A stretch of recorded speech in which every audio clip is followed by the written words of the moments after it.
AmandaLand.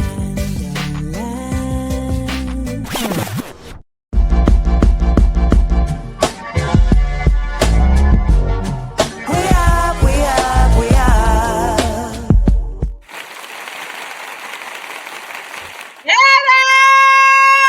Adam!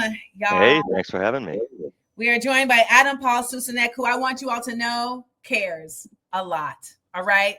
Paul, listen, y'all, most folks are like, what time I need to be there? That's it. Adam was like, can I show photos? Can I show videos? I need them to get the information. And I really appreciate that. And Adam, I have all the photos. So I have Excellent. all the photos. I have the video. I have the PDF. So I have whatever you want me to have for this conversation about. Okay, good. For this conversation that is segregation by design. Segregation by design. It's a meaty topic. Okay, so I found you on the interwebs. Ever so often, the algorithm does something useful. And the algorithm decided to send you my way. And as a Black person in this country, I can't say I'm ever shocked, but it never ceases to disgust me the myriad ways that have been used to continue the operation of colonialism, of separation, of segregation, etc. Mm-hmm. But I didn't know about highways. Talk to me. Yeah. Well, it's exactly that. The highways. Do you want me to use the video? Well, the video is a good introduction to sort of segregation by design, my project. So we can show that. Let's show that in a second. Okay. But yeah, the highways, it's interesting because they really do represent, as they were designed, they represent sort of a continuation of this project of writing white supremacy into law. It's you can see it sort of as a form of shifting tactics. Like after federal desegregation in the 50s, with Brown v. Board of Education, and then with the subsequent Civil Rights Act, a lot of the official barriers to, or rather, a lot of the official legal mechanisms that upheld segregation were invalidated federally.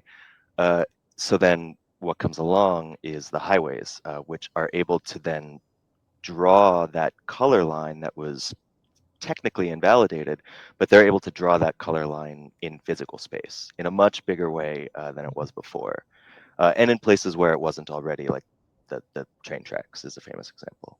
Right. So go ahead. Maybe let's show the video if that's okay, but unless you have a follow-up question. It is 7 minutes. I don't know how. We got time. Okay. Yeah, let's do it. I have time. It's a good introduction to segregation by design, the project. Oh, well, there's this one. This one's only a second. This one's only a few moments long. Okay. Hold on with the other video. So this video is showing us what? Well, yeah. So exactly. So this is showing a highway being constructed through Detroit, and what this is showing is one of the sort of original sins of highway construction. So normally, what I like to do is, when I present this project, basically, I talk about some of the problems posed by the problems we face with freeways today, sort of the history of how we got here, and some solutions for what we can do about it. And this is both one of the problems and the history. One of the problems is that they were built through basically Black and brown neighborhoods specifically.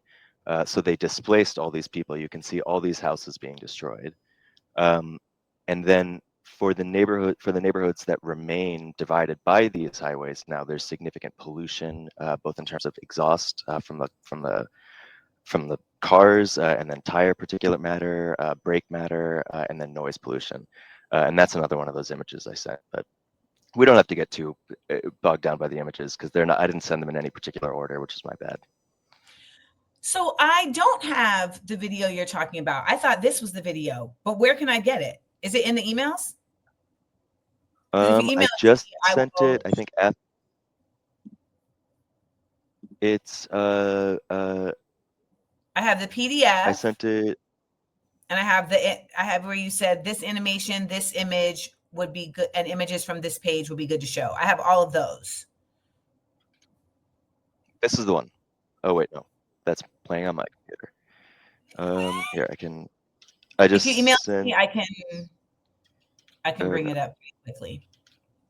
Whoops, I just sent you. Here it is. Et voila.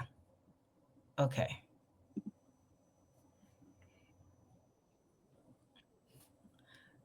Oh, but this is a link, not the actual video. Can I show the link? How do I do Correct. It's a YouTube link. I don't know how to do that on here. I can like bring a video onto screen, but I don't know how to show like a YouTube video. You know, it's not a big deal. We can just talk. It's basically it's an example. The video is an example of where these highways were used to displace and destroy a Black community in Los Angeles, specifically Sugar Hill. So for a lot of these examples, and the PDF I sent, that one has a bunch of pictures, and we can bring that up at some point.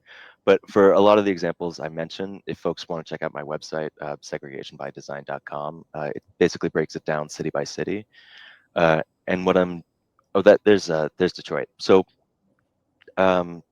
we're just flowing. We're flowing right now, yeah, Adam. we're just doing it. We're just doing it. Yeah, that's fine. So what I try to show is city by city how highways were used, basically to divide between Black and white communities in some cases, and then also destroy Black communities in other cases. How they were used to basically write white supremacy into the built environment of American cities, and what the processes, how that happened. And what this is showing is an example in Detroit. So you can see here Detroit basically before and after. In the project, I use a lot of aerial imagery, basically to show what happened. So you can see in this example, I'll just talk through it. Paradise Valley and Black Bottom, you can see in the before image in those white labels. Yep. So before federal desegregation is ended, again with things like Brown v. Board. So this is before the 50s, basically. Okay. Segregation is legal. Cities are allowed to say Black people can live here and white people can live here. It's by a variety of mechanisms, some which are official laws, some which are sort of real estate practices. Redlining and types of things. Yeah, so exactly. Redlining is an example of something that's a law. But then there's there's other things like restrictive covenants, which are basically that's real estate. That's a sort of HOAs. Private practice.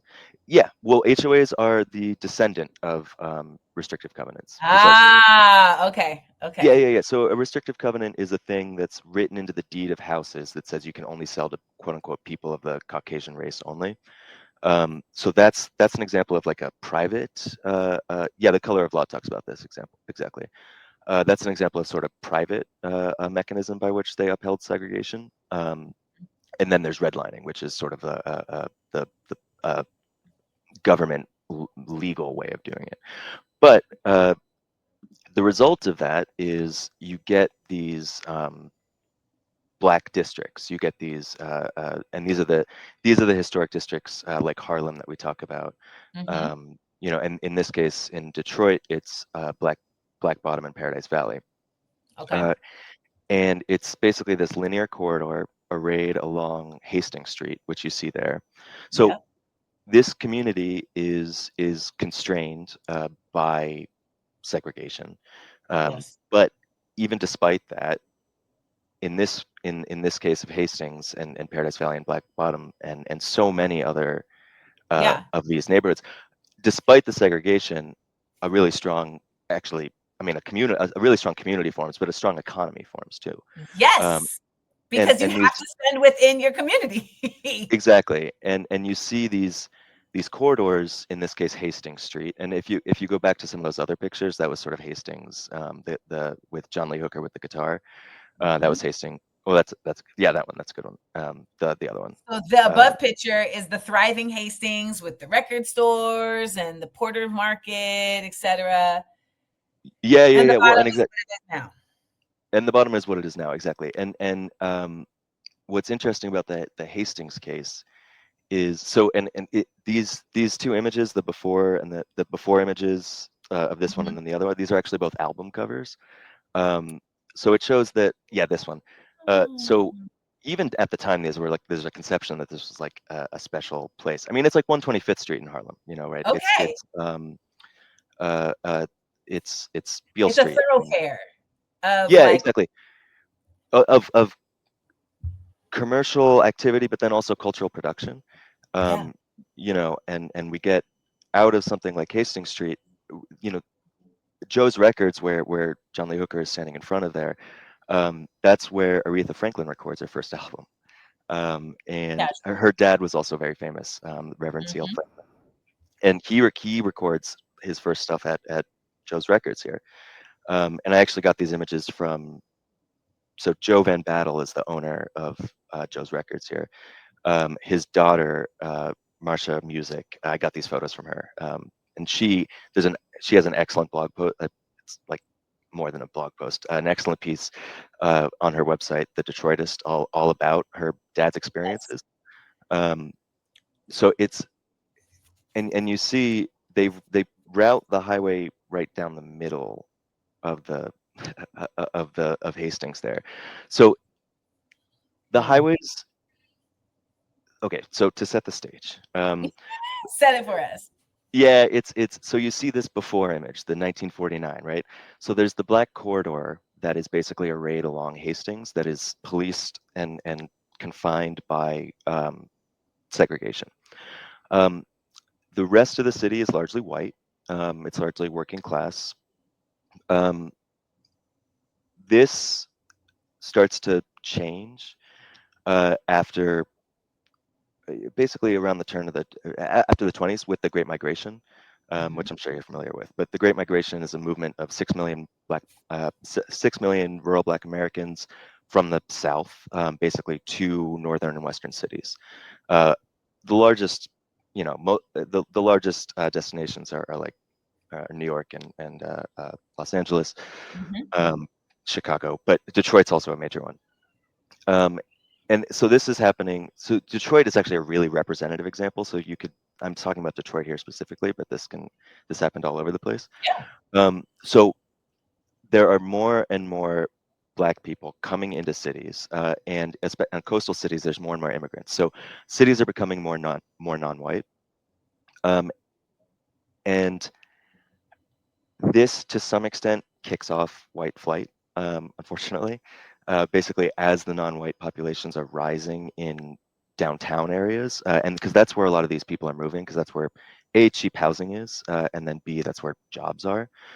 So Mhm. as the racial makeup of the inner city is changing, white people are basically moving out to the suburbs, and that's not because each and every one of them is necessarily a racist. That's because there's a lot of financial incentives set up for them to do that. Um, redlining being one of them, basically saying that you can't get a mortgage in any neighborhood that Black people live in, which gives an incentive for people who can move out to move out. Oh, Um, wow. I didn't know it was the reverse as well. Like, so they don't want white people living in Black neighborhoods either. oh, precisely, exactly. Yeah, so there's push and pull factors basically that cause. So okay, I guess what I'm trying to set the stage here for is white flight, right? Because Yeah. this kind of explains then why this area is destroyed. It's not just purely. I mean, it is largely racial malice, but there's an economic logic behind it that I'm trying Mhm. to set up.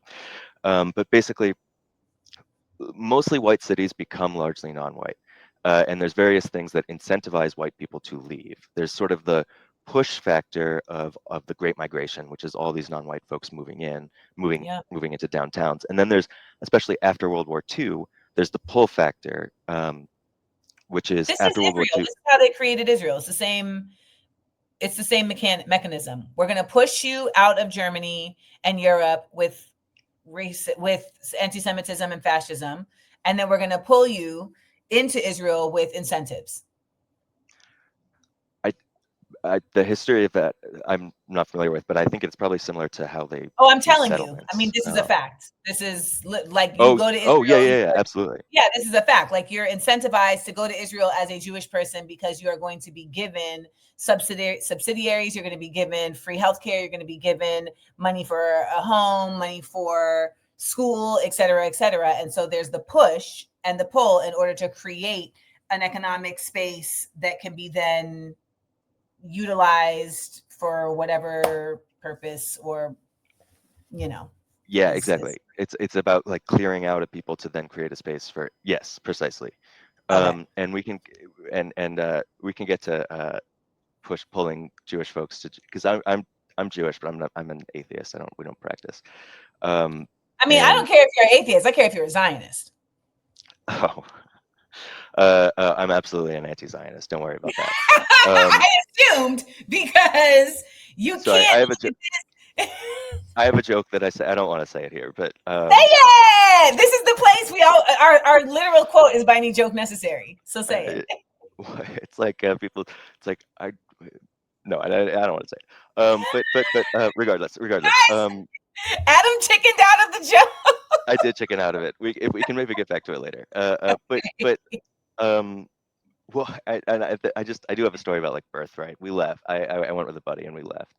But this isn't what Well, no, this isn't. so let me just tell you, we're going to eventually get to that because the question I'm going to ask you is, how did you become a kind of person, specifically a white person, who cares about this? Like, we're going to get to that because this type of work, we can't just talk about this type of work in the silo of the work, because there's a certain type of person that pursues this knowledge, right? And then decides to expose this knowledge. And we need to, as a society, lift up those people, but also lift up the scenarios, the education, the community that creates those people. So it's not just going to be, so this interview is not just about your work. I want to know about Okay. why you choose to do this work as well, because I consider it to be really important and necessary.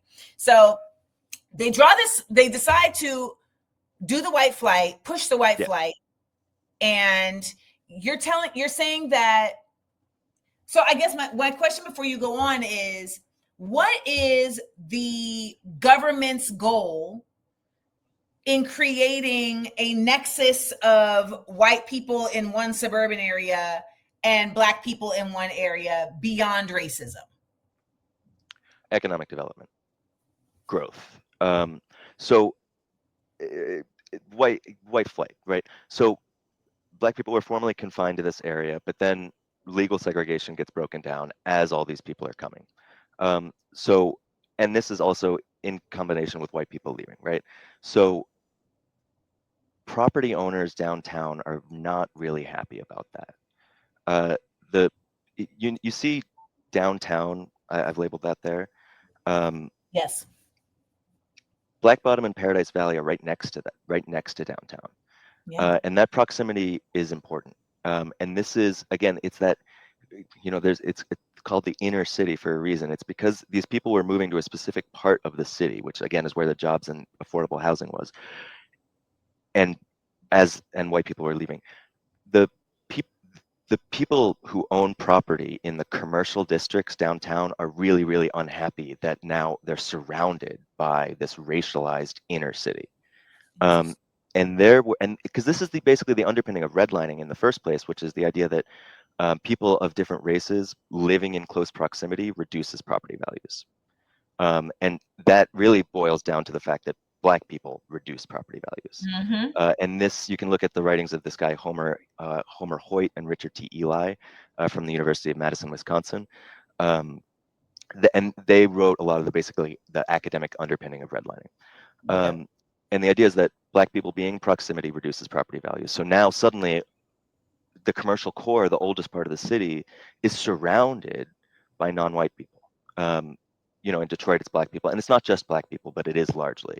But it's also Chinatown, obviously, in Los Angeles and many cities. And then in San Antonio, it's Mexican Town, which is what it's called. It's not just Black, but it's they end up bearing the brunt of it, just numbers wise, and historic animosity, obviously. But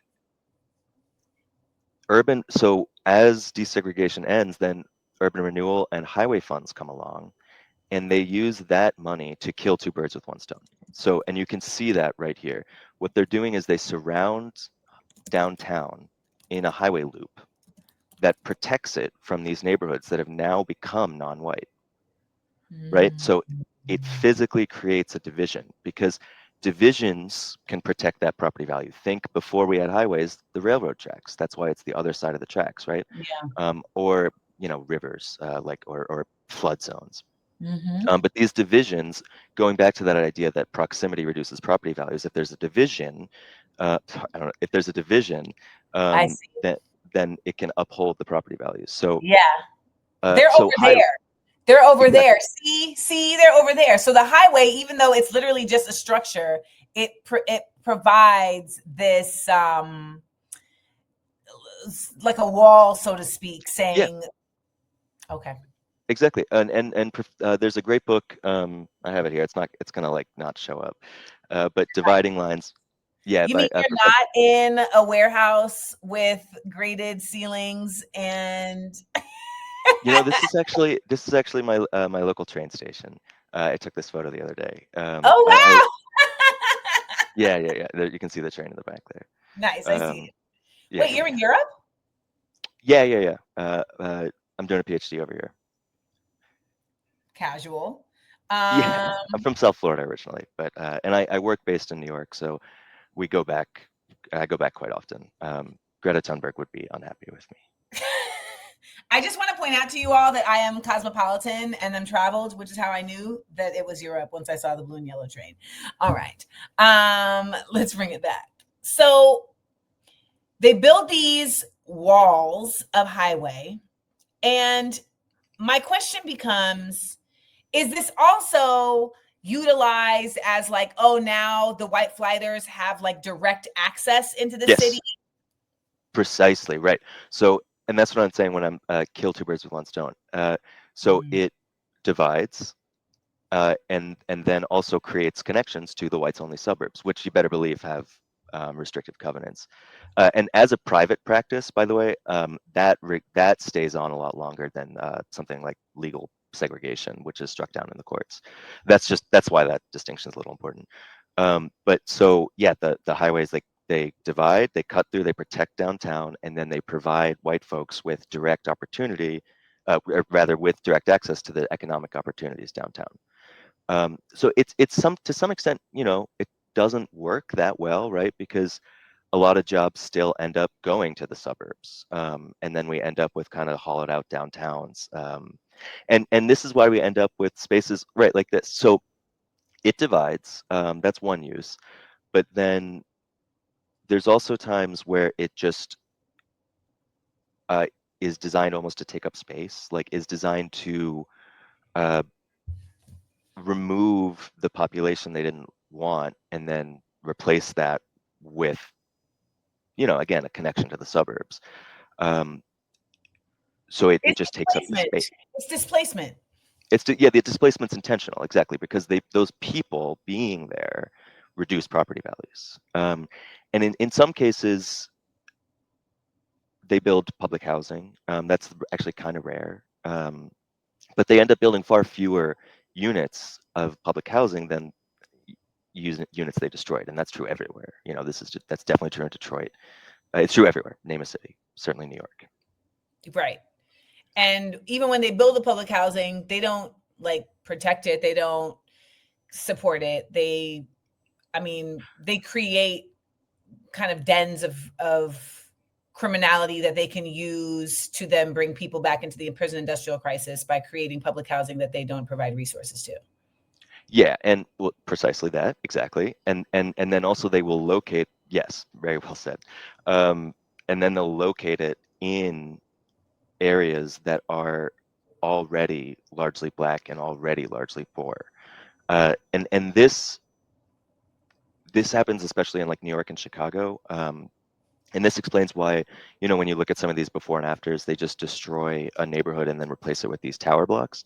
And the result of that is that what you do there is you replace a lot of owners with a lot of renters. practically speaking. Wait, Well, and that's we can't skip over that. well, that's a whole other element.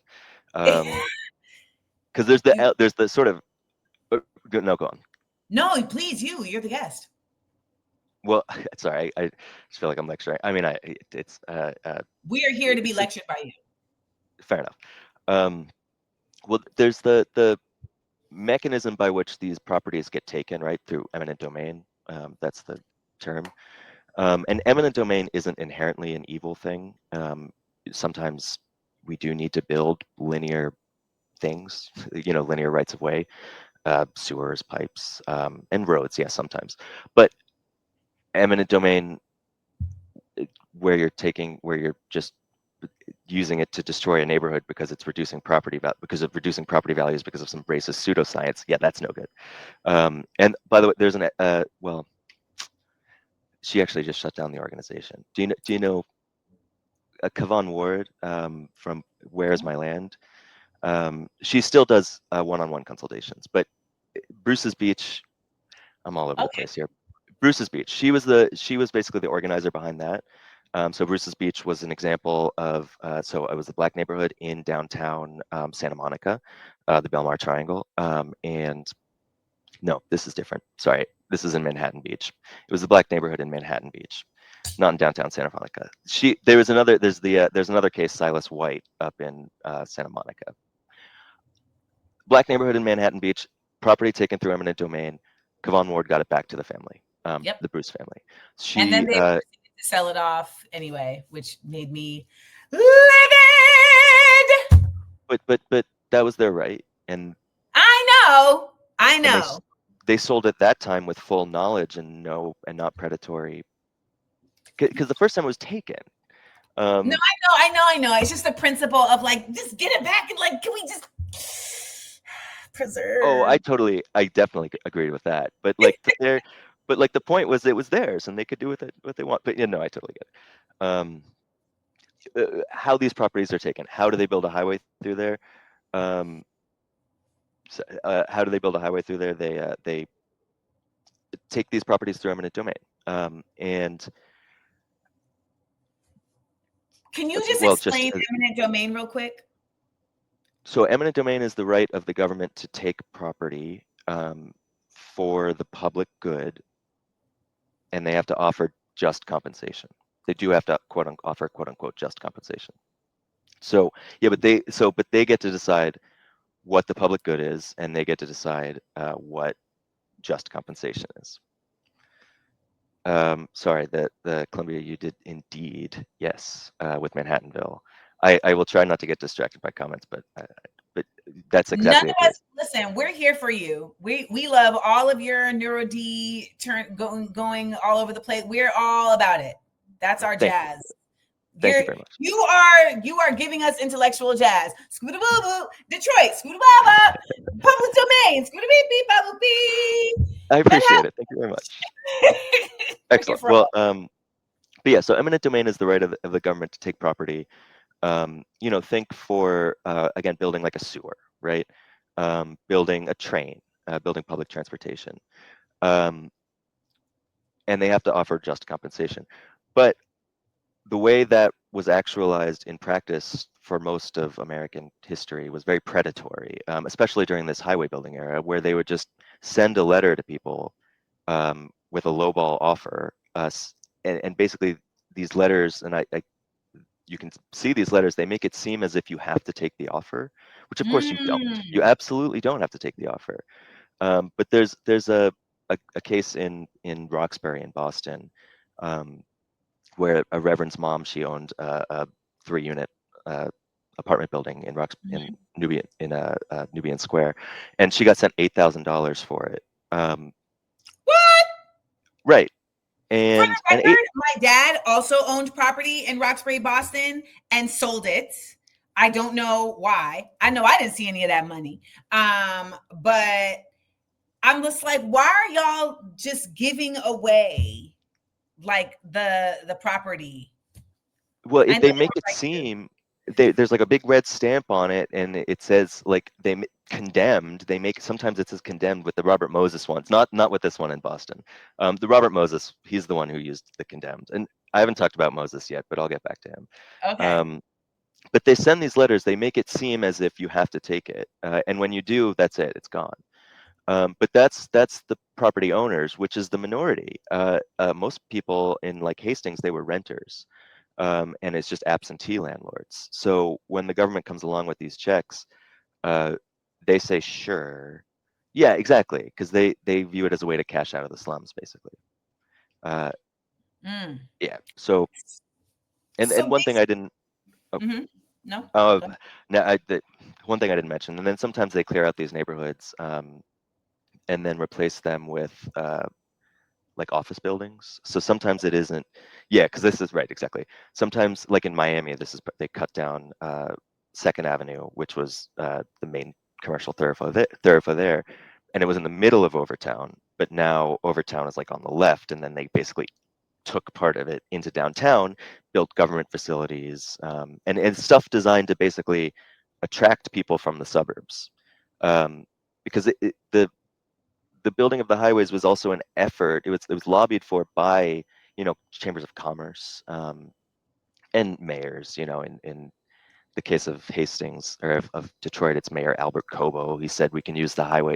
He said we can use the highways to stop the Negro invasion.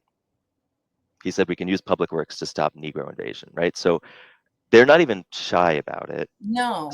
Especially in the South, especially like in Mayor Hartsfield in Atlanta. I-20 will be a line between black and between white and Negro Atlanta. Yeah, and again, sometimes they clear out the stuff, and it's to sort of take that land and redevelopment to try to keep downtown attractive as it's becoming more non-white and as white people are being incentivized to leave. So there has been advocacy against this. Yes.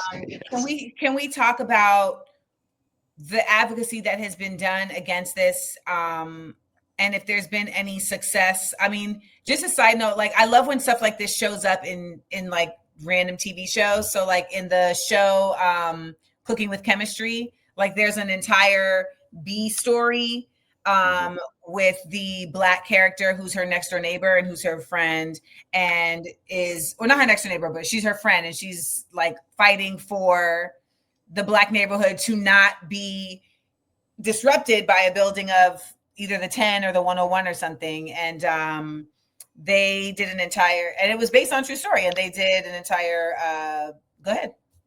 No, that's the video that I was good. That's the video that I sent is about that neighborhood, Sugar Hill, exactly. Yeah, lessons in chemistry. Now we're here. All right, so then talk about it, because that's an example of advocacy, and I would love to just hear more, because you made a point of saying like there have been people who have fought this, and we always have to make sure to acknowledge that, or else you just become so disenchanted and demoralized, thinking that the power is so overpowering. Oh yeah, well, and one of the reasons I do this whole project is basically to show that infrastructure is the result of decisions and choices that we made, and not even that long ago in some cases. So even though highways seem like they're natural, and really like the layout of cities seems like it's natural and almost like a mountain or a river, these things weren't built that long ago, so we can totally change them. So a lot of what I talk about can seem kind of depressing, but it is also with the undertone, or I'm trying to say that like we can absolutely change these things because it's the built environment. We built it. So I'm an architect as like by day job. Yeah, this isn't my full time. I mean, this is my PhD project basically, and it's very much related to what I do for work, because I work on sort of reconnecting communities projects, and that's sort of the solution.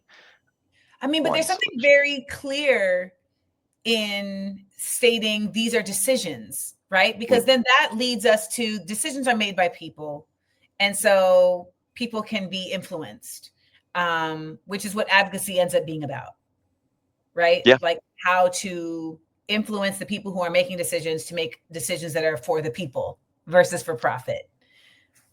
Yeah, absolutely. And in the lessons in chemistry example, so that was the 10, I think, the Santa Monica Freeway.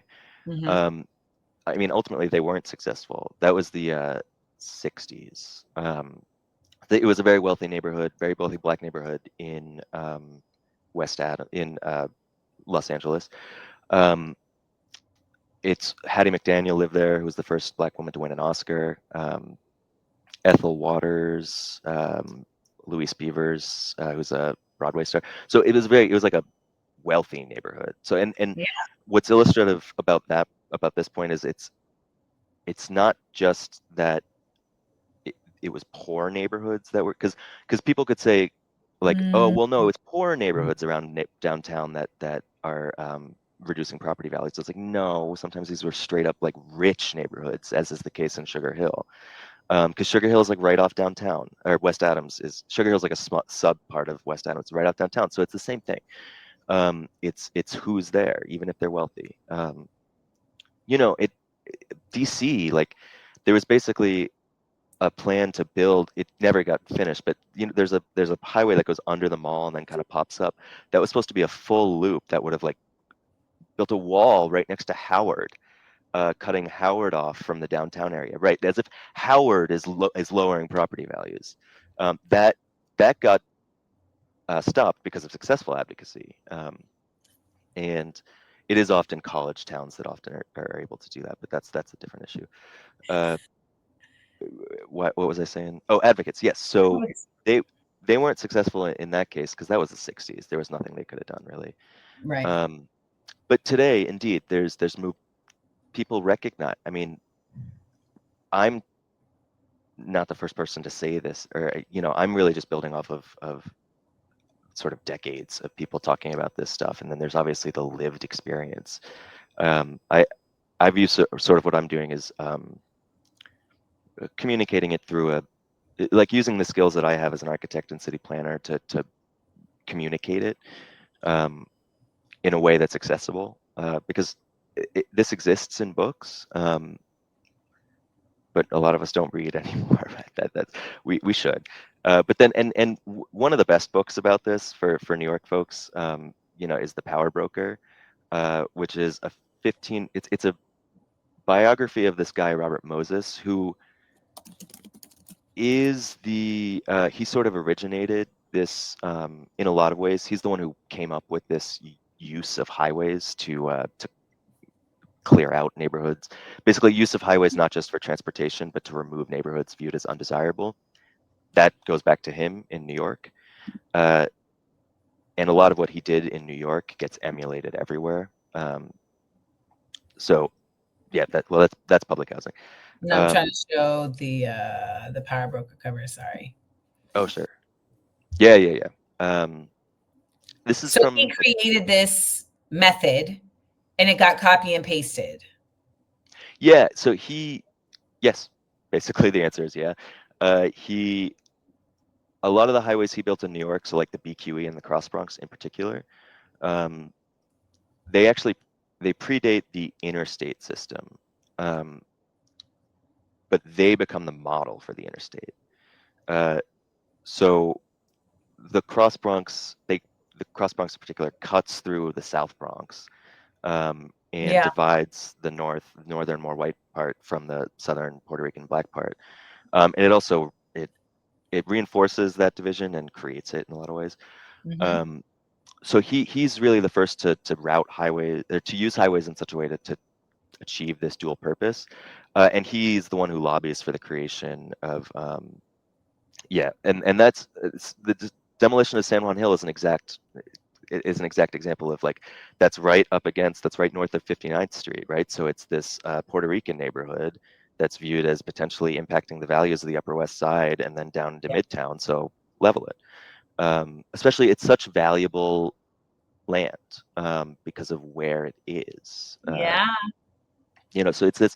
There's these conflicting aims, right? It's like downtown. New York is always a little different, but like downtowns are becoming devalued, but there's still this recognition of incredible potential because of the centrality. So they're always demolishing stuff and rebuilding. You know. So how did you get this way? How did you become a high quality white? How did it happen? Oh my gosh. Well, I didn't talk much about advocates because they are, but we can talk about them. But for me, um, there's a couple things. I did that book. The Power Broker is 1,500 pages long. I to some extent got tired of telling people to read that book. It, But it what made you does. read it in the first place? Oh, it's the whole history of New York. Unfortunately, But you're from the hi- Miami. I got to get to the bottom of how you became this person. Are your oh yeah, parents but the history of New York is the history of American urbanism. I know New York is special in a lot of ways because it is different, but everybody emulates New York always. It, it it's it's contradictory, right? New York is like the most European, and San Francisco, but every other city emulates what New York does infrastructurally, and economically. They try, but infrastructurally specifically. So so the like if history, you're interested in city planning and infrastructure, you have to understand New York. yes, period. Yeah, in the West, and no, actually worldwide, because in well, absolutely. Like the highway mecha.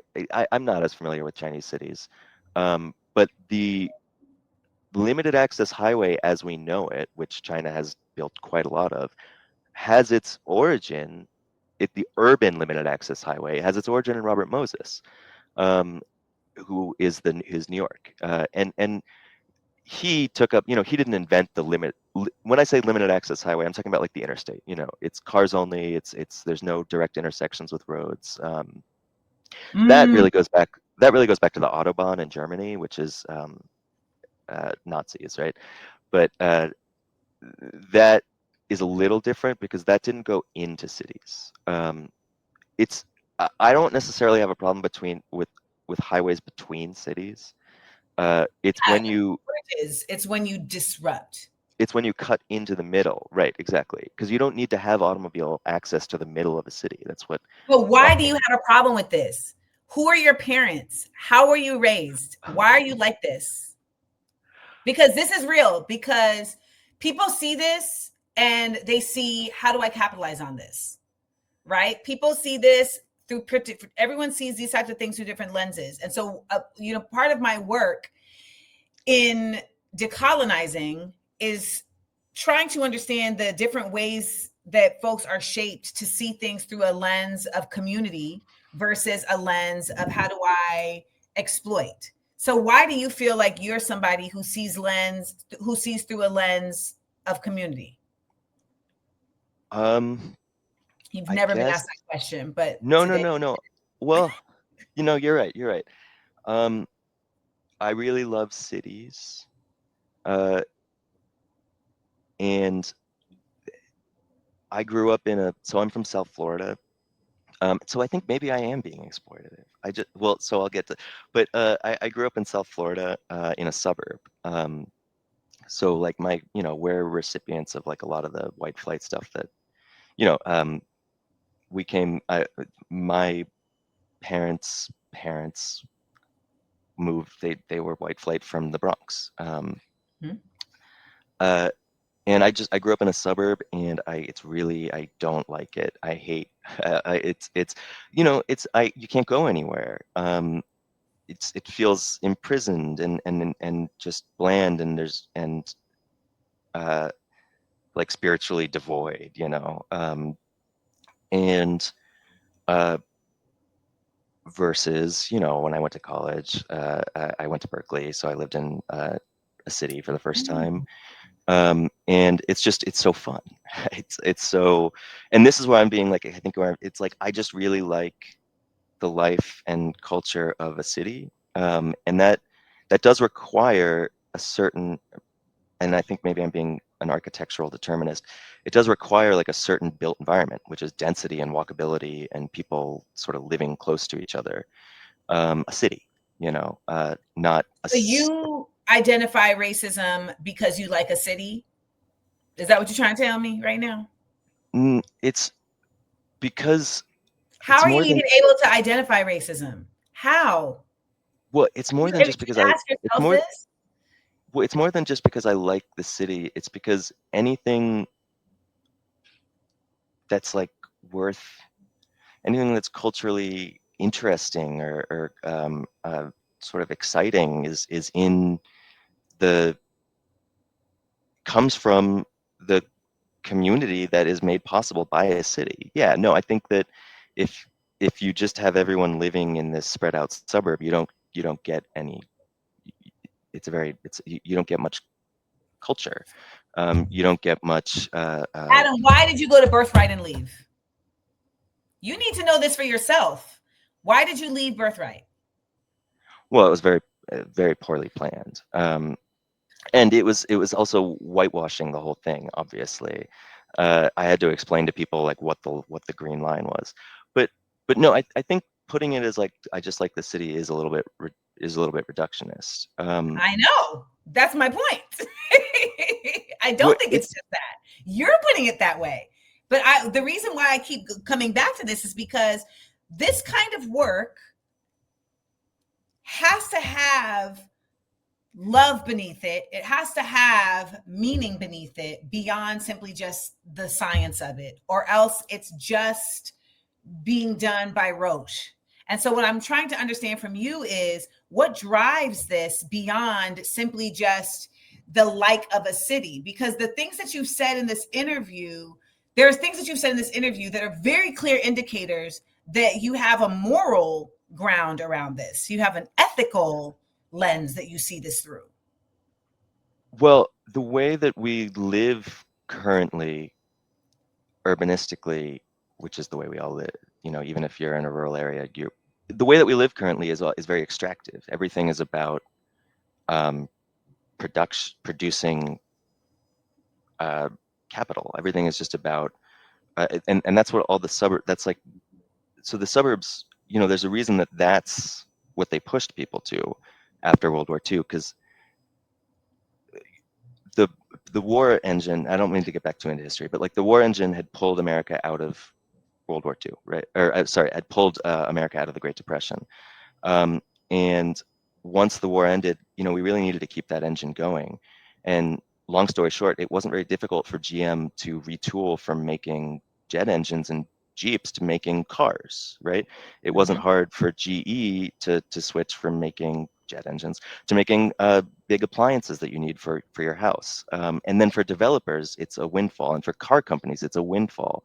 This is like the way that we have set up our system, which is pushed people to live in this unnatural way because of racism, because it said this is a restricted this is a restricted tract, and so your property values will be safe. Why do you have a Um, problem with that? why? You know, it's not normal. White people don't typically have a problem with racism. I don't know if you know that, but that's like not normal. Like, we don't live in a world where majority white people see racism and say that's my problem, or where they see it and say I want to get to the bottom of that. I want to understand why they're doing that. They don't. And so the Well, ones that do, I want to know the chemistry. well, there's an obvious. I mean, there's the moral imperative, um, You say but that as if you have not seen the world we're in. We're watching a genocide and people are fine with it. So the moral imperative is something that is like a seed within people that either gets fertilized or it gets withered.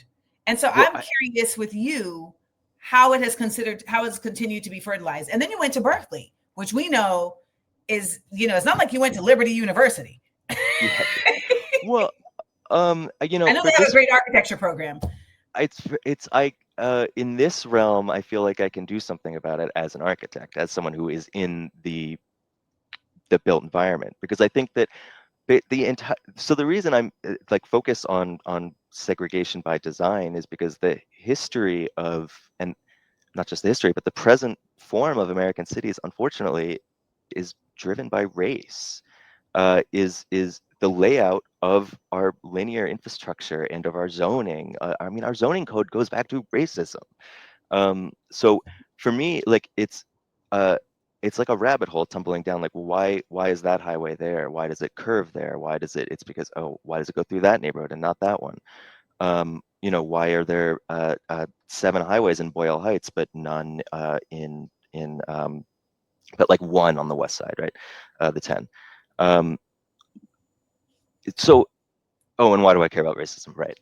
This is all everybody is asking this question because you have yet to answer it. We're not really sure why you're not giving us the answer about why you care about racism. I don't even know if you know why you care about racism. Because it's wrong. There we go. Why do you think racism is wrong? Who taught you that? That's a good question.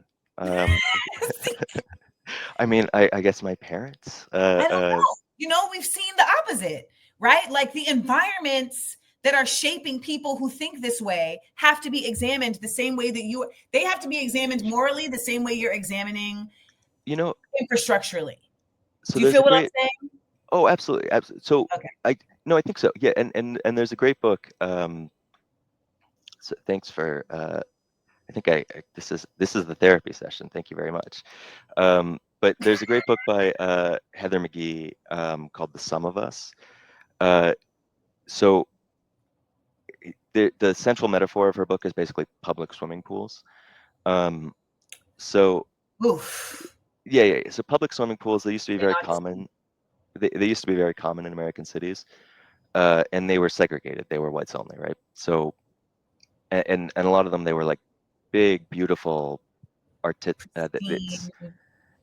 were like WPA stuff, so Art Deco, beautiful architecturally, and again, whites only. But then in the 50s, as desegregation comes down from the courts, they say to these local facilities, to these municipal public swimming pools, you have to desegregate. And rather than doing that, a lot of cities just drained the pools and demolished them. They got rid of it. Buffalo, St. Louis, Montgomery, Birmingham, the South, all of them. They're gone. Boston. And then after that, you see the rise of backyard swimming pools, especially in places where it wasn't necessarily like the vernacular before. So what's interesting in that case is basically in order to uphold white supremacy, we got rid of a public good and we privatized it. We made it only for people who could afford a backyard swimming pool. And that is to some extent what we did with the American city, with education, obviously with education. You're telling us all things that we know, except for the thing we don't know, which is why you care about this. We all know about all this. Sure. Well, I guess I don't need to be here then. But no, we didn't know about what you were talking about before, but you're here because I bring but that's why it's interesting to me, is because how that zero sum is self-defeating for everybody. I mean, I don't know.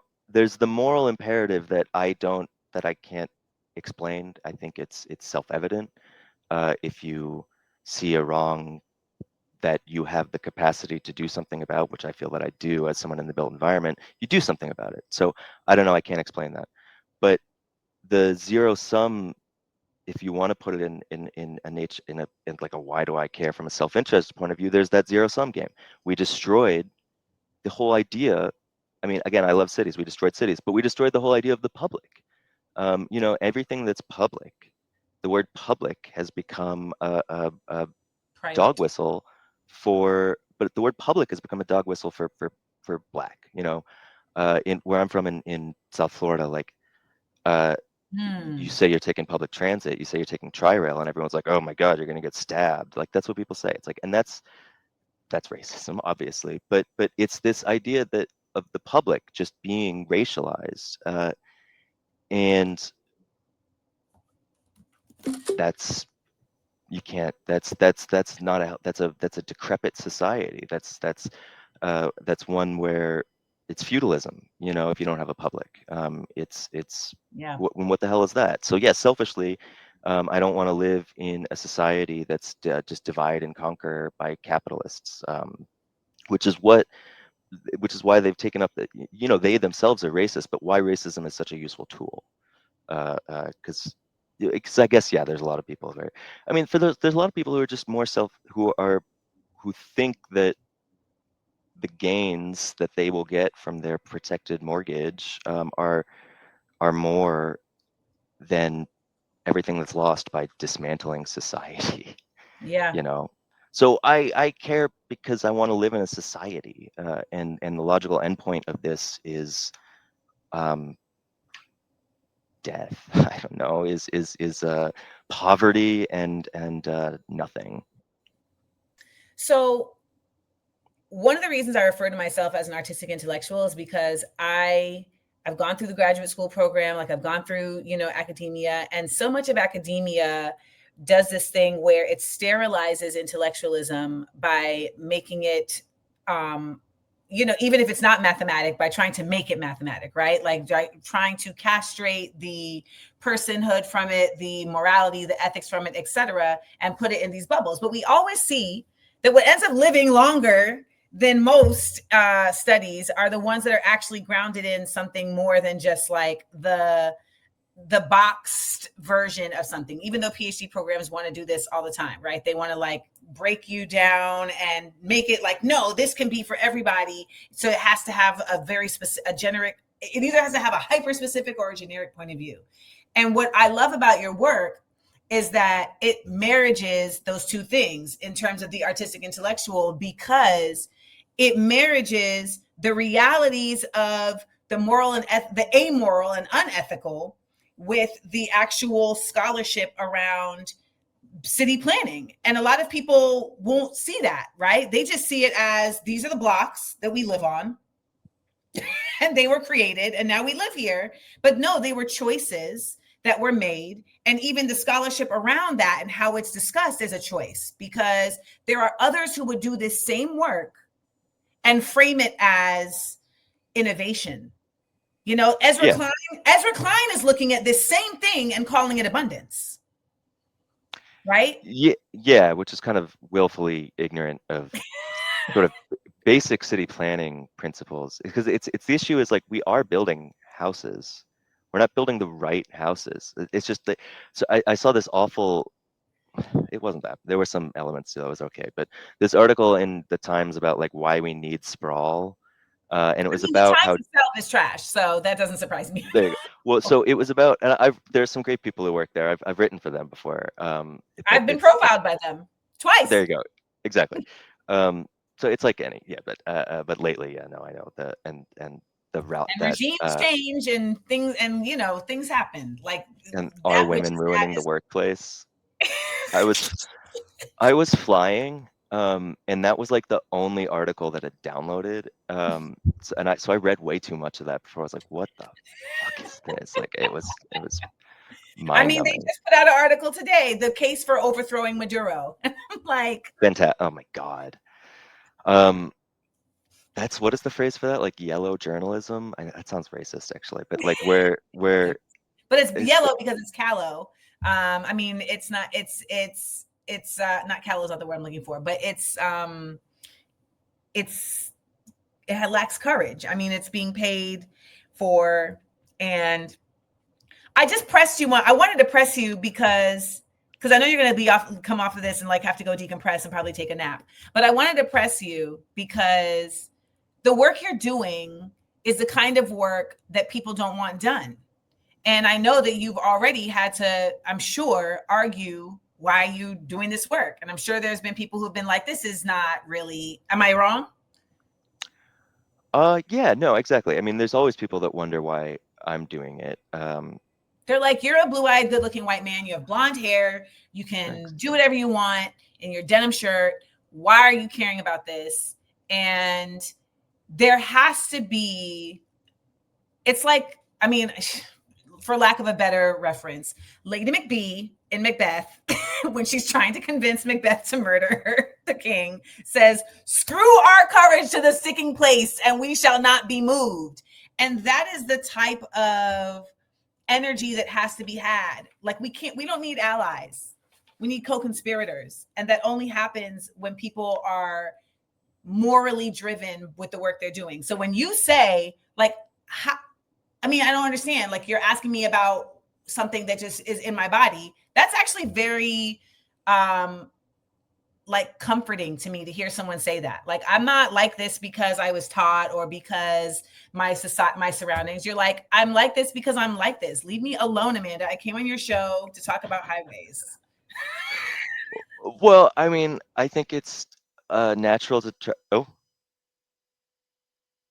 is it just me now? I was gonna say I think it's natural to try to strive for a better world, a utopia, My and we bad. have these. I accidentally.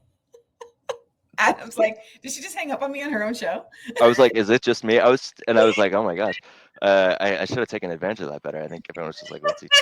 Um, it's I think at least I think it's natural to try to strive for a better world. And these are all problems. One of the reasons I talk about this in particular, these are all such solvable problems. They're all they're so the solutions are so precedented. It's like remove the highway and build a lot of affordable housing, and actually make it and redefine what affordable is. So it is move that bar down because it hasn't kept up with inflation, obviously. But that's if we do want to talk about solutions, that's one of the reasons I have some time if we want to keep talking. I would love Um, to hear. And I hope that this also extends to like indigenous communities, because that's something we were talking about earlier. How like on a global scale, we're seeing this exact effort being done um, through other methods, right? But the effort of like separation, of displacement, and using, I mean, that's what this UN, that's what this Trump plan in Gaza literally is. I mean, it's, oh we're yeah, going to use development as a dog whistle for displacement. a development is a way to salt the earth. Development is a way to literally replace and make sure replace what's there and make sure that what's there can never come back. Um, that's like if you look at Greenwood in Tulsa, the Black Wall Street. Uh, if you look at it now, it's mostly parking lot. They literally salted the earth. I mean, they paved the earth, and that's exactly what this Gaza plan is. Yeah, it's. There's a great book about Los Angeles called City of Quartz about it's about basically the development of LA, but there's a good book or a good part about the demolition of Bunker Hill, and he talks about how they clear out the street grid, they clear out everything, and they remove public transit links, and it's trying to they basically build a wall between LA Plaza and Bunker Hill. So LA Plaza is the sort of and Olvera Street. So he's talking about like they're trying to remove any articulation between a non-Anglo past, between Paseo, Los Angeles, by literally uh, removing the street connections, salting the earth, and getting rid of it. So absolutely, and You this has been said done in city other of places too. ports? Yeah, City of Quartz.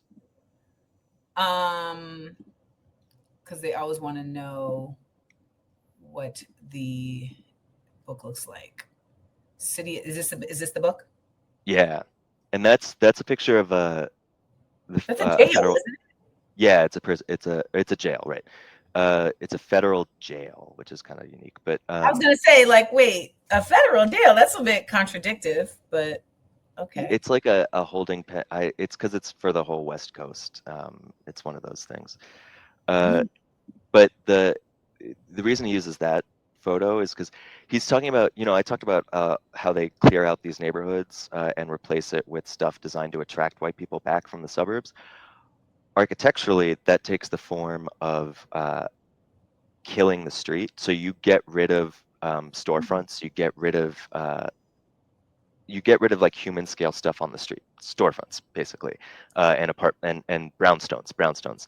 So anything that creates and allows for street life, you get rid of because the street has become a sort of racialized thing post-white flight.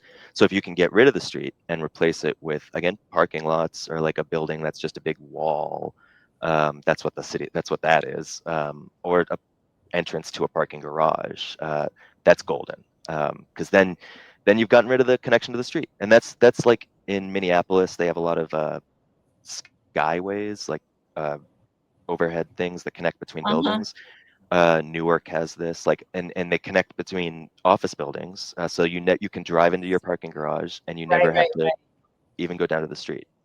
So there's another reason, and this is why, like, I think maybe, like, I care about it also because it's very bad design and it's bad for, like, your brain, and it's bad for living. It's obviously bad for the environment. I haven't even mentioned that. It's obviously very bad for the environment. This way that we used racism to leverage and create this way of living that is wildly inefficient for anyone but developers and car companies. So It's that's honestly, um but because it's a cancerous mind state, right? Like if we just keep expanding and developing and expanding and developing, like, yeah, there's no limit. And it's like, well, there is a limit. And then you have someone like Elon Musk who's like, well, my goal is to take this money and go to Mars and create a new world on Mars. And it's like, we can't breathe. yeah. We can't breathe on Mars. Are you going to build an atmosphere? Because that's the type of shit that they want to do. Like they want to go and build an atmosphere and privatize breathing. Like that's the type of stuff that these people are on. Like, That's why, yeah, I know it's terrifying. It's like growing up, I'm a boy, so what, like video games, sci-fi, like Halo, whatever. It's just in the future, also in that series, space travel is run. I mean, the UN's not good, I know that, but it is public. okay. But so like space is run by like a public entity that's at least for good, and then in the other there's like aliens, which that's all privatized and everything is like dark and dank, and unfortunately that's what we're getting, I guess. So fuck. I mean, have you But ever watched The Expanse? yeah, I didn't finish it. I got to like where they opened the portal. It was really good though. Should I finish it? You should. You Yeah. should. You should. I The just Expanse had me in a chokehold for. I luckily waited to watch it until it was finished, so I binged it for a good 3 weeks. I lost a lot of my life to The Expanse, but it was worth every second.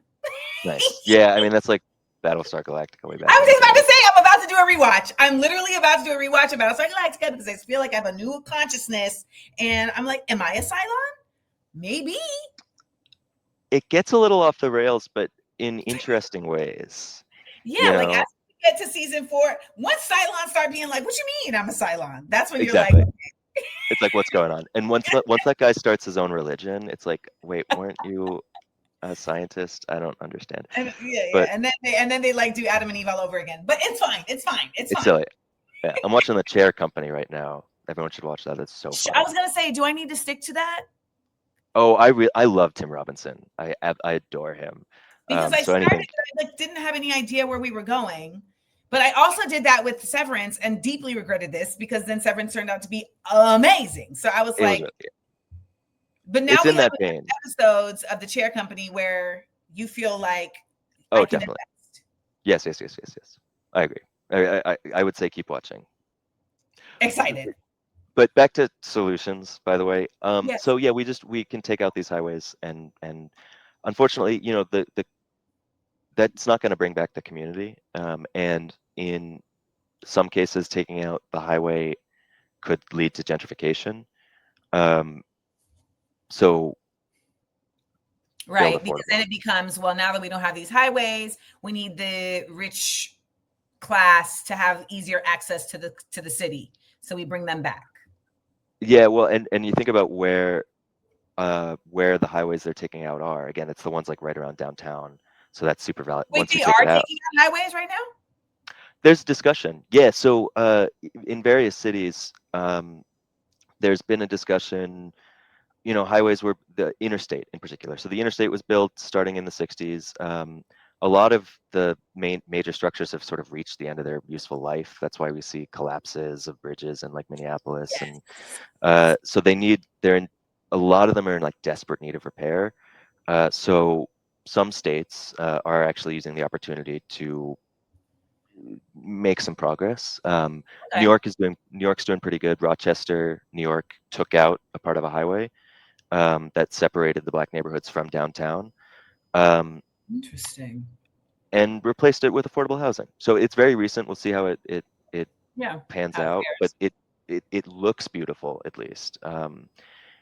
Again, the issue is like affordable housing. What does that exactly mean? But it is subsidized housing, so it's the best we can do. I mean, I try to be realistic within the current confines, but so that's there's like removal is one option.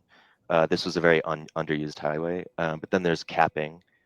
So that's sort of what they did in Boston, where they took an elevated highway and put it underground. Uh, Oh, yeah, with the big dig. That's not always a great option because there I are was still gonna a ton of say.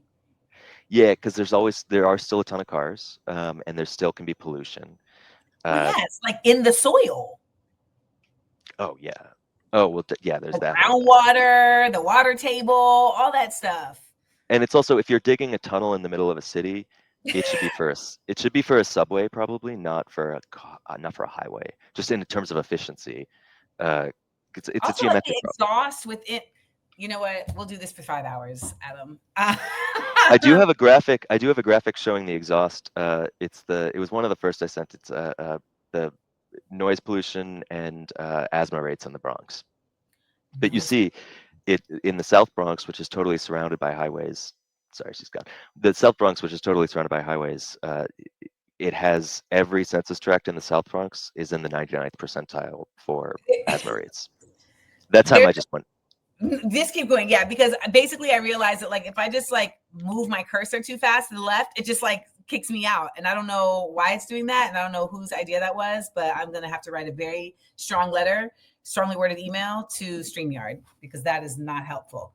no, um Let me see if I can find these asthma rates while you're talking. not a big deal if you can't, but capping advocates, there's the people who live next to these highways obviously know that there's negative effects, and then in a lot of cases their parents uh, were devastated by their neighborhoods being destroyed. So there's definitely a lot of advocacy is what I'm trying to say. In the Bronx, we're working on. I've been in contact with a group there, Loving the Bronx, who's led by Nilka Martel, who we all want to run for city council or something, but she doesn't want to. But she's basically single-handedly pushed forward this project to cap over I-95, the Cross Bronx Expressway, and it's like a decades-long project, but we're like 5 years into it. So it's moving. It's a massive project because it's like a 7-mile long highway, and it's not any highway. It's I-95 in New York. But it's moving forward, capping over it, going to build a bunch of parks. The ideal would be to remove it and reconnect the neighborhood, and then reroute I-95 around New York. But then suddenly that's sort of like a national project. So that's one of the things that's so tough about these highways in terms of fixing them, is that they have very much local impacts, but they are part of a regional network. That when you shift something, you need to change things elsewhere. I mean, I think this is also one of the things that is not considered in when we think about like socialist politicians being in position or socialist governance being in position, like this idea of rethinking how cities exist. Even and I just don't think many of us think about the road. Like I don't really feel like I have been doing enough thinking about the way that the There we go. roads and the highways are lined up.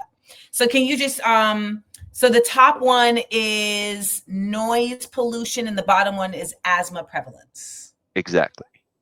So that on the top one, and the top one you can see the noise pollution, and that maps right onto the highways where those big thick purple lines are. That's as loud Yes. as a jackhammer. So that's incredibly loud. And there's tens of thousands of people that live in that noise shed. They just can't open their windows, And when they do, there's soot, and it's not just because it's not just CO2. I mentioned it's like crap from the tires and the brake pads. Yeah, yeah, yeah. Um, and that's the Bronx. So that's like one of the densest places in the United States. Uh, so there's the noise pollution. So that one that cuts across all the way is the Cross Bronx, and it connects to those bridges on the other side.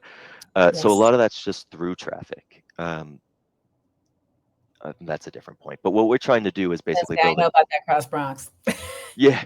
But so what we're trying to do is basically build a cap over it. So sort of a big dig for the Bronx, but hopefully not as delayed and So build a cap to run the highway, to run the Cross Bronx underground, the Cross like Bronx a basically tunnel, like a Lincoln Tunnel type vibe. yeah, but the Cross Bronx basically is underground. It's just in a trench with no top. Yeah. Because there's those Oh, big that's so true. It is. we're just talking about building a top over that, which is something that's really common here in the Netherlands. That's actually one of the reasons I'm here in the Netherlands. Um, so this is I'm involved in this project through work, the Cross Bronx, Uh-huh. and my PhD is basically looking at the impact of capping on social and environmental metrics around the cap. So they've done it quite a lot here. So I'm looking to see, did it work basically? Did it reduce pollution? Did it improve mobility? Did it gentrify? I'm trying to see yes or no. It's a bit different, the context here, but a lot of the tools we can still use. Uh, and the answer is it's mixed. It depends how you do it. But that's what I'm trying to study and figure out is How far into the PhD are you? 2.5 years. Oh, you got time. Uh, should be done in about a year because I have a lot Oh, of I have a lot of pre-existing work. okay. You know, and then we'll see. Maybe I'll stay here. I might. I'm probably going to go back to New York, but we'll see. Uh, Come back here. what's that? Don't come back here. Well, yeah, but I should. I feel like a phony talking about everything I'm talking about being over here. But That's it's fair. That's fair. well, and What we have learned, y'all, is that Adam is about authenticity. well, but there is a lot we can learn from here, and I don't mean like necessarily in terms of like Amsterdam, but Hmm. just the city that I'm in now, Rotterdam, was totally destroyed and will. So first of all, incredibly diverse city. It's only about 50% Dutch. The rest Oh, is yeah, the rest is immigrants. okay. So it's mostly people from Dutch colonies, Dutch Got it. colonial Yeah. legacy. So it's Indonesians, it's Surinamese, Mhm. Curacao, and then there's a lot of Turkish folks. That's not a colony, but so it's incredibly diverse here. It's the biggest port in Europe, so it also has like a history of diversity, Mhm. like New York, big port city. Rotterdam rules, but it was unfortunately destroyed in World War II, and so totally flattened, and then rebuilt with American money, and rebuilt the Marshall Plan. Mhm.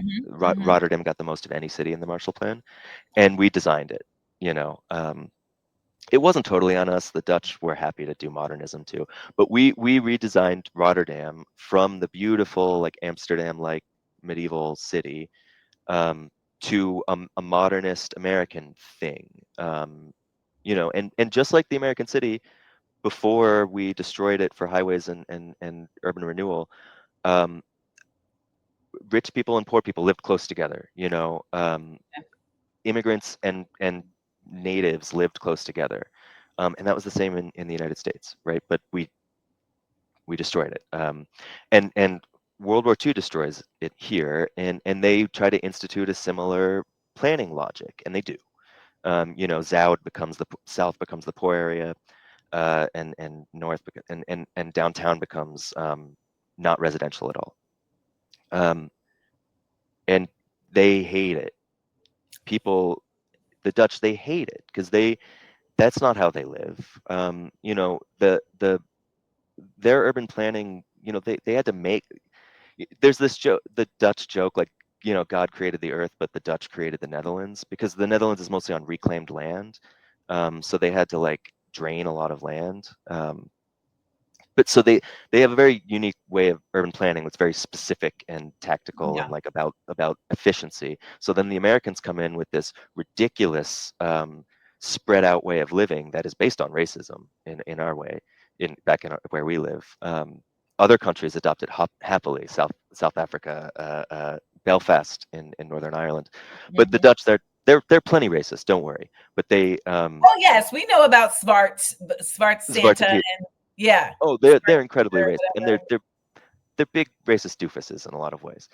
Um, but when it comes to urban planning, that's important to them. So in the 70s, they had a moment of like urbanism that we're sort of having in American cities now, recognizing that, you know, car culture is exclusive, is damaging, blah, blah, blah. So they had that in the 70s, and they have since fixed Rotterdam. And Oh, Rotterdam is a city with bones, just like America, because it was rebuilt in the image of I America, see where we're going with this. but they fixed it. So we can learn a lot from Rotterdam. Amsterdam is beautiful, but it's medieval. We're not going to do that. But Yeah. Rotterdam has big old wide boulevards and highways, but now we have beautiful wide boulevards with bike lanes and trams. I Um, see what you're saying about this. Okay. yeah, You're saying that you went to the place that is ahead of where we could be. yeah, That's you're that ahead of where we are as a model for where we can become.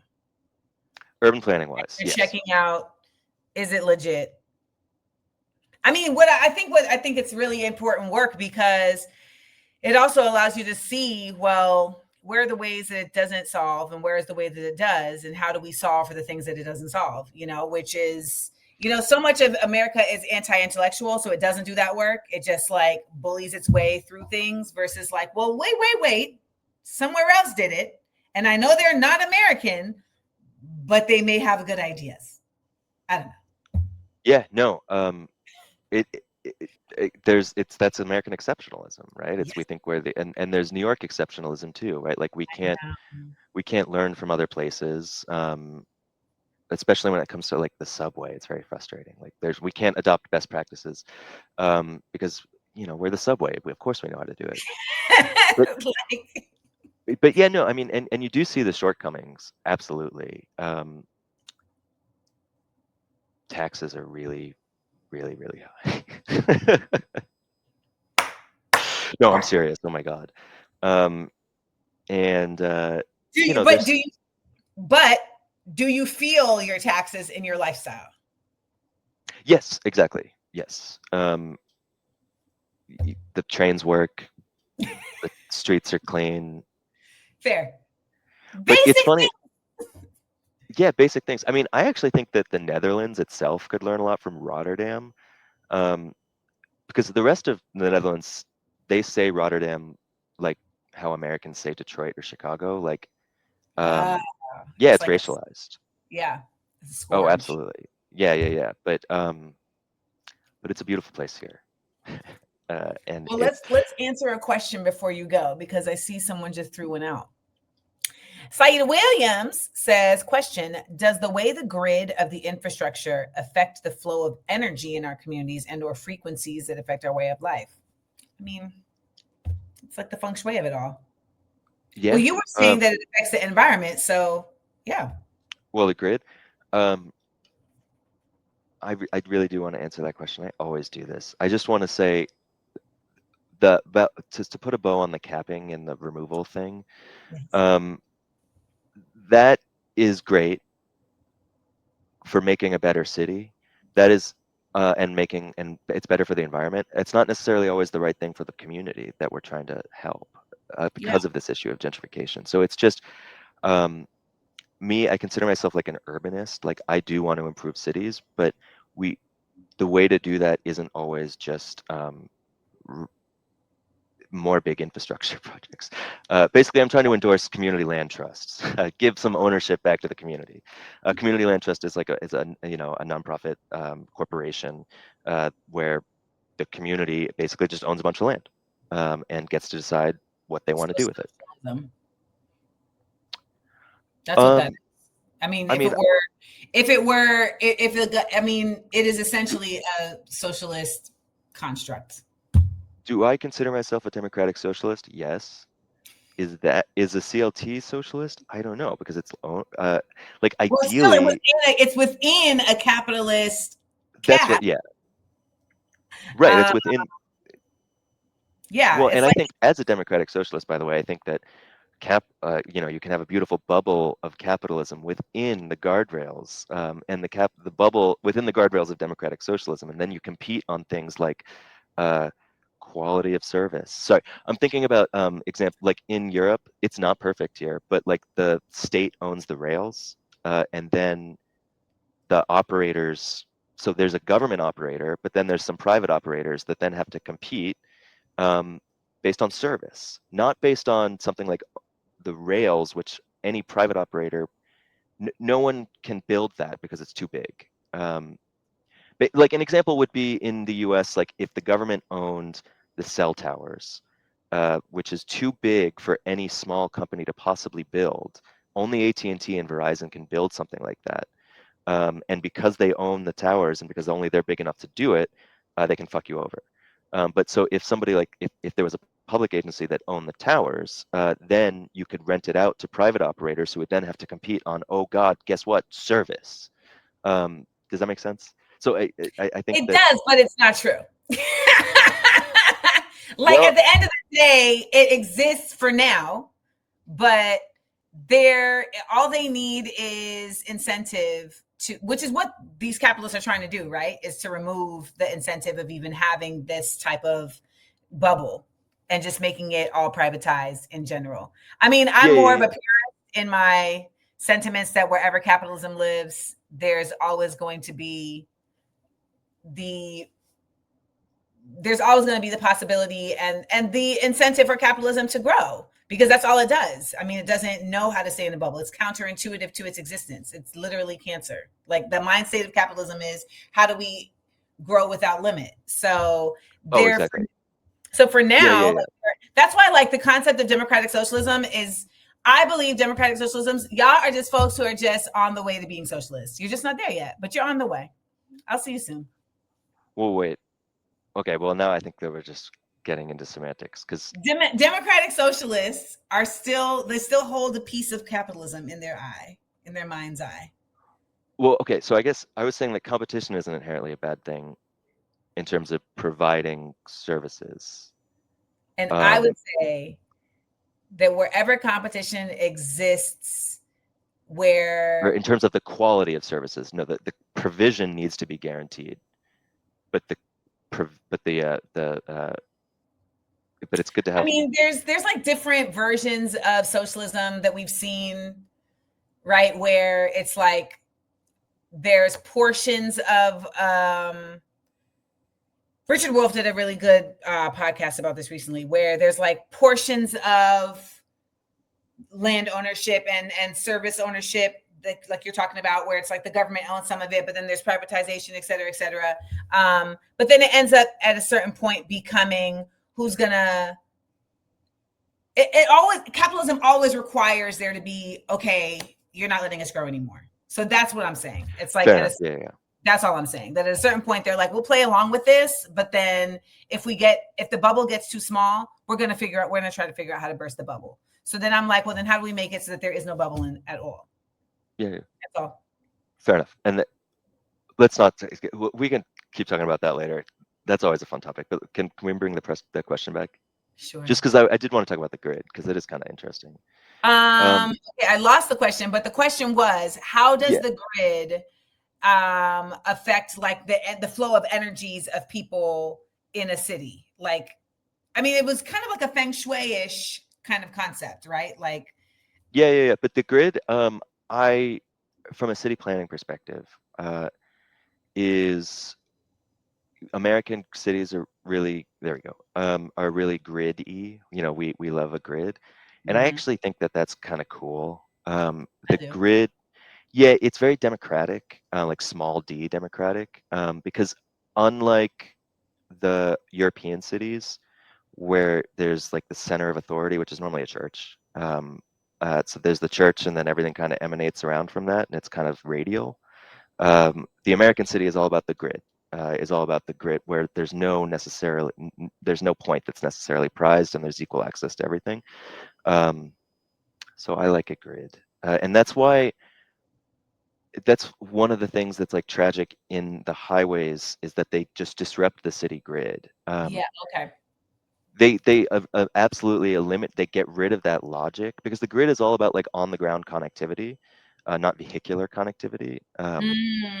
So and Mm. the highways just upend that and they destroy it, and they inscribe an economic logic, which is, you know, prioritizing suburban access to the core. So the grid, I wish it would make I wish it would make a comeback in places where it's been disrupted. Um, And gridlock is something that is a product of cars, not people. Agreed. Because like in Grenada, which is a very small island, you see like more cars than there is like land. It starts to feel like, well, then there are roads, right? So there's just gridlock for the sake of gridlock. Because the other part of this, I can say this because I'm Caribbean, is that folks typically want cars so they can get up and go, so they have control, so they can dominate like when they arrive somewhere. But West Indian people, we're not on time. So what is the point, y'all? What's the point of everybody having the car if y'all not going to get there on time? Adam, thank you for not only being. Adam was early, y'all. Adam was here for like a half hour before, so we've had 2 hours of Adam Paul Susaneck's time. Oh, this has been so much fun. We done had a whole spiritual session about morals and ethics. We done talked about everywhere from Rotterdam to Detroit, which is a journey I did not know we were going to go on. But I can assure you that everyone here is leaving today with so much more than they came with, thanks to you sharing your knowledge and the work that you continue to do. So thank you, Adam. Thank you so much. If you want to carry on the conversation, because there's some points that I always do that, You're always like, I should have said. Yeah. We'll definitely invite you back. So make a list of the points that you feel like you need to add. Yeah. Next time I'll be a little more. I'll send them in order. But if folks, can I do my plug? Please. Just so segregationbydesign.com. It's broken down by cities, and then unfortunately Instagram is the place I'm the most active. So at segregation_by_design. Check it out. Segregation. That's the plug. That's how you find me. Segregation _ segregation by design. It's kind of funny. One of the terms for like the type of highway that the interstate is, like limited access, is a segregated highway. So I mean, they put it in the name. I know exactly. When you think there's so many spatial terms that are like explicitly racialized, like inner city, other side of the tracks. I won't keep going. It's facts. And so when you start learning language of the United States, you're like, oh, all of this is racist. Oh my gosh. When I learned that the ice cream truck song was racist, I was like, I give up. I'm out. And really racist. It's like that one. Like super duper. So, yeah. Well, enjoy your evening in Rotterdam. And thank you again for joining us. Thank you. It was so much fun. Bye, Adam.